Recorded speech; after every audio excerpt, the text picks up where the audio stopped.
When one explores the most fascinating and ancient of structures resting all over our planet, you will inevitably be confronted by baffling feats on engineering and ingenuity, tasks that to modern man escape understanding or indeed explanation. The main consensus regarding these ancient structures has always been a tricky thing to explain.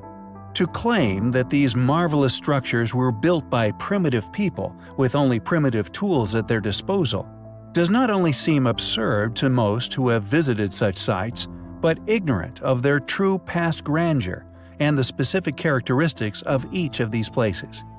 Ancient sites, such as Giza, Machu Picchu, among many others, still contain very confusing artifacts, anomalous evidence, which tells a very different story to that of mainstream history.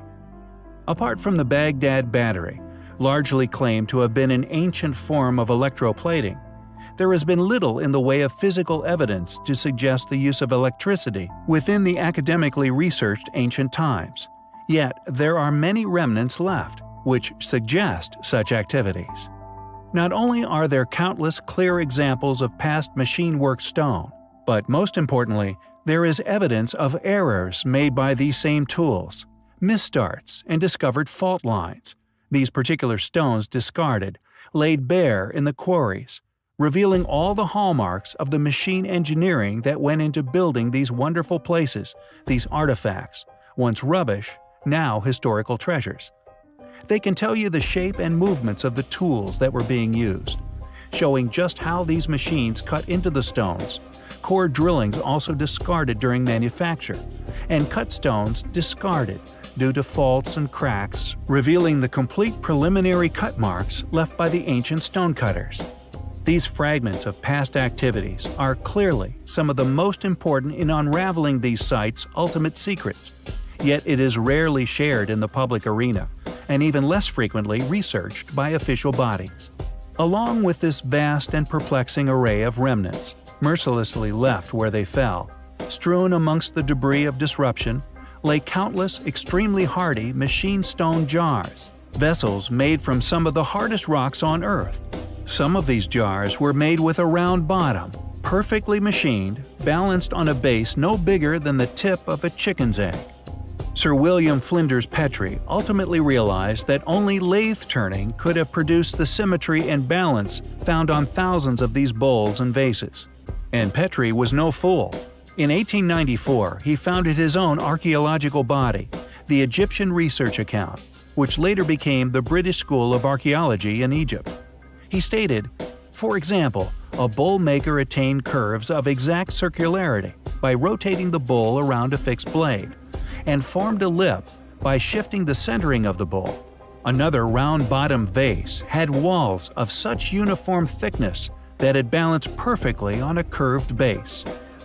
To have a very well-respected researcher and specialist of the ancient Egyptians to admit to a conviction of the use of power tools in these pots construction seems like quite a stunning position to take, especially when one considers that while metal chisels could have been used to shape soft limestone within ancient Egyptian times, the metals that were available to them, copper, bronze, and during the first millennium BCE, wrought iron, were far too soft to work such rock into such exquisite designs. It seems Petrie would like to remain honest regarding his conclusions, yet also incomplete with his explanations, preferring to let the receiver of said information make their own realizations, preferring to avoid complication by a, by this time, rather visible enemy. One could only conclude that these relics and ancient monuments thereof were not the work of the Egyptians, but further evidence to suggest that these baffling structures were built far before the ancient Egyptians, before academic understandings, by a highly technologically advanced pre-cataclysm civilization. We find it difficult to see how such work was undertaken, or an explanation for our finding can be made without the use of power tools. Thankfully, the more we learn regarding these enigmatic places, the more we become aware of regarding their true history, and the closer, it seems, we become to finding those who built them. Along with the many other unexplainable feats, undoubtedly left by a highly advanced, highly capable lost civilization, there are the countless examples of extreme precision stone cutting. Not only is this remarkable past capability visible in their many stone walls and fortresses alike, but also in their exquisite artwork. If we look upon the statues of ancient Egypt, for example, the symmetry, along with the proportional precision present within their statues, is not only perfection personified, but unquestionably far too advanced for the so-called academically claimed builders to have achieved. According to the academics, along with their subsequent supposed accurate writings, these extraordinary feats of artistic perfection were somehow created by a group of individuals who were merely equipped with copper tools. Not only is this claim clearly ignorant of reality, but to create such works of symmetrical accuracy was unquestionably the work of a group of individuals far more advanced than even that of the Victorians, let alone those who thrived along the banks of the Nile more than 3,000 years ago. Not only is this precision present along the Giza Plateau, but it is also found at ancient sites all around the world. Masterfully created statues and structures, often carved straight out of stone bedrock, with such vision and artistic prowess that many now presume that the individuals capable of such feats must have had advanced machinery at their disposal. Most of ancient India, for example, is created with such delicacy and exactness that we today could only accomplish the same with the utilization of modern machines. Furthermore, many scholars and independent researchers, even a number of highly recognized academic Egyptologists, have reluctantly concluded that many of the basalt, gypsum, and other vases shaped from extremely hard stones, and indeed a number of multi-ton sarcophagus lids, were indeed turned into the shapes we see them as today, on some kind of ancient, enormous lathe. This conclusion is made regardless of the fact that to create such enormous stoneworks on a lathe would have undoubtedly been out of the realms of capabilities for those who are currently claimed as their creators. Not only do the ornamental artifacts of Egypt and much further afield strongly indicate machined working, but there is also overwhelming evidence of these same machines reminiscent of modern stone-cutting equipment present all over the world. Yet, conveniently, it is quietly ignored by the same individuals who have supposedly unraveled the history of these sites. Pumapunku, Giza's basalt floor, other areas throughout Giza, Peru, Malta, the list goes on. All these sites not only indicate an advanced, highly capable constructor, but also possess countless marks that, as of yet, we can only explain logically as having been left by precision, quick rotation, stone-cutting machinery. They are yet another overwhelming collection of evidence, which not only flies in the face of current academic explanation, but proof of an advanced, now lost civilization, having once been responsible for these sites' construction. They are highly compelling. Although there are many aspects of Cappadocia in which we have touched upon in the past, mentioned its apparent incredible antiquity, and to some degree investigated and explored some hand-picked sections of this incredible site's numerous anomalous features. However, there also exists, although considerably lesser shared, an equally enigmatic yet seemingly additional hidden past. A fascinating area of study, which we feel requires far more in-depth study. Cappadocia is seemingly home to more than one very ancient, now lost civilizations, littered with seemingly prehistoric ruins, treasures of antiquity, invaluable in our ongoing attempts at understanding our distant past. During the following synopsis, we intend to put forward sufficient evidence to suggest that not just one advanced, now lost civilization once called this place home, but that the site was once home to more than one extremely ancient yet extremely well-preserved legacies from what we recognize as ruins left by varying civilizations. We feel that due to the site's location, it has, predictably, yet we presume reluctantly, undergone substantial academic explorations, most possibly to create a permitted chronology, whether accurate or not, for the history of the site. With a rarely experienced buzz within mainstream circles surrounding futile attempts accompanied with supposed explorations and explanations for many of these still visually stunning yet utterly puzzling sites. Anyone with an alternative opinion regarding the site, however, one we often conclude to be logical grounded, accompanied by many examples of incredible artistic abilities, comparatively impossible to have achieved with the tools accessible to the academically claimed builders.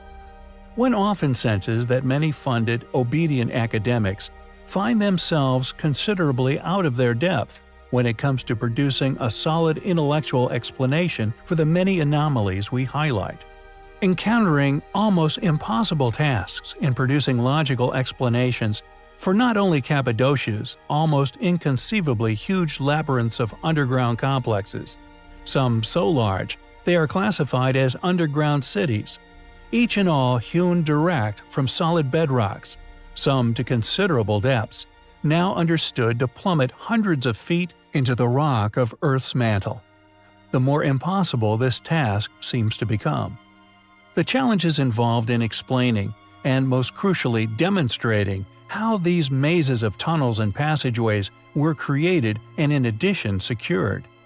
These ancient builders somehow utilizing enormous rolling stones that modern man would find to be a considerable and extremely effective obstacle, once painstakingly carved, transported, and placed into their purpose-built ruts, somehow becoming a working blocking mechanism, which, to this day, we still don't fully understand how they work them, or even manage to unravel any logical technique possibly once used to utilize these incredible blocking stones.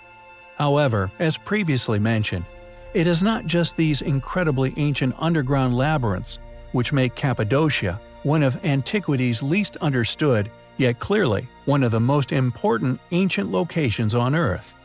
There are many other parts of this enormous ancient wonder that many people are predictably little aware of, and the reason for this may soon become apparent.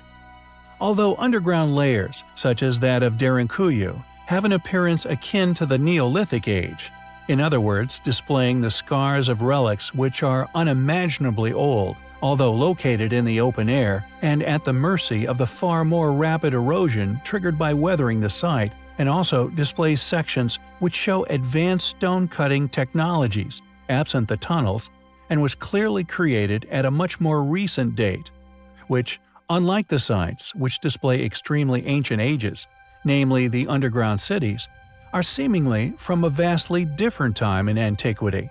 Hopefully, as the evidence and knowledge regarding said sites grows, we will hopefully one day fully decipher the mysteries of not only Cappadocia, but our own past as a whole. It is a subject which we find highly compelling. In 1914, archaeologists found an astonishing location in Gunung Padang, in Indonesia. Two ancient stone mountains rest in this region, mountains in the form of pyramids. Their size is truly massive. Intrigued by their shape, this 1914 team initiated a series of test digs in the small likelihood that they were man-made. The proposition of these two huge land features actually being pyramids must have been virtually unthinkable to these initial explorers. Their subsequent excavation also concluded that the site was indeed a natural formation. However, fast forward 100 years of technological advances in archaeology, photography, ground-penetrating radar and satellite imaging, and we can now take much deeper looks at locations, gaining far greater insight than was possible a century ago. The archaeological societies are currently in a panic in regards to an expedition which is being undertaken to this very site, over 100 years after its initial discovery and disregardment. What is interesting to note, a detail this team must be aware of, a detail largely suppressed and rarely discussed, is the fact that very ancient monuments rest upon the tops of each mountain, monuments that were later dated at 2,500 years old and confirmed as artificial megalithic structures. The reason the archaeological community is worrying is due to their possible size. They would dwarf the Great Pyramids of Giza. However, the pyramids in Giza are in a very special location. They in fact rest on the center of the world's land mass. The question would be, why would Indonesia possess such ginormous pyramids? In 2010, geologist Dr. Daninata Wijaja, who earned a doctorate at Caltech, recognized the mountains as possible man-made pyramids and began to explore using ground-penetrating radar, seismic tomography, resistivity survey and other remote sensing techniques, as well as some direct excavations and deep core drilling. The results were immediately intriguing, producing evidence of deeply buried man-made chambers and yielding carbon dates going back as far as 26,000 years. This would make the construction prior to the last ice age. Such ideas are heresy to mainstream archaeologists. The archaeological establishment in Indonesia banded together against Dr. Nata Wijaja and his team, lobbied the political authorities, agitated locally and succeeded in slowing down, though not completely stopping, the further exploration of Gunung Padang. However, Dr. Nata Wijaja fought back, doing some high-level lobbying of his own, taking the matter to the President of Indonesia himself. There were further delays to do with elections in Indonesia, but just a couple of months ago, the final obstacles were lifted and Dr. Nata Wijaja and his team moved back onto the Gunung Padang site with full approval to go ahead with their work, including permission to excavate the concealed chambers. Although it may not be widely received, this excavation may be the most important currently being undertaken on Earth. Mainstream archaeologists are furious and have been lobbying to get the work stopped, fortunately to no avail. Preliminary excavations have produced results that prove beyond doubt that Gunung Padang is indeed a man-made pyramid of great antiquity. Even the relatively young layer so far excavated, the second artificial columnar rock layer beneath the megalithic site visible on the surface, has yielded dates of 5200 BC, nearly 3000 years older than the orthodox dating for the pyramids of Giza in Egypt. They are also firm indications from the original remote sensing and core drilling work that there is much older layers below. In short, it is now evident to all that the site is vastly older than the 2,500 years archaeologists had insisted upon for decades. Even the most hostile are now quietly reframing their assessment of the site and referring to it as a gigantic terraced tomb, which was part of the biggest megalithic culture in the archipelago. I will keep you posted.